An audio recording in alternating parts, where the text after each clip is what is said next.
අම්මා ඔබට දීපු වටිනාම දේ මොකක්ද? ඔව් මට මගේ අම්මගෙන් මට ලැබිලා තියෙන විශේෂම දේ තමයි මගේ අම්මගේ ශක්තිය සහ ධෛර්යය.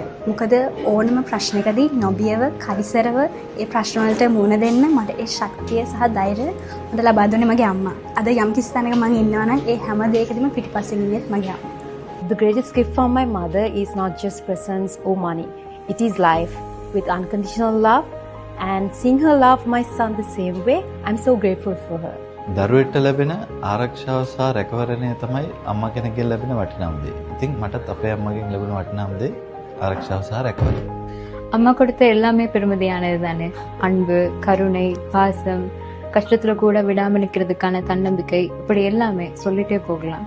அதுல இதான் பெருமதி அதான் பெருமதி அப்படின்னு எதையுமே மதிப்பிட முடியாது. ஸோ என்ன பொறுத்த வரையில அவ கொடுத்த எல்லாமே மிகவும் பெருமதியானது. So the most valuable thing I'd say that my mother has given to me would be empathy.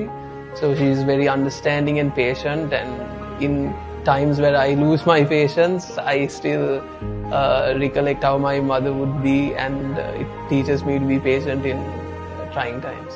අම්මගෙන් හම්බෙච්ච හොඳම දේ විදිහට මම දකින්නේ මගෙන් පොඩි කාලේ ඉඳන් මා කෙරෙහි තබපු විශ්වාසය.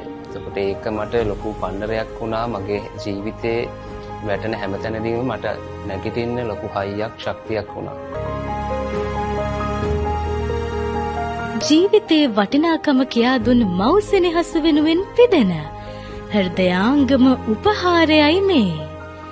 සුබ මව්වරුන්ගේ දිනයක් වේවා.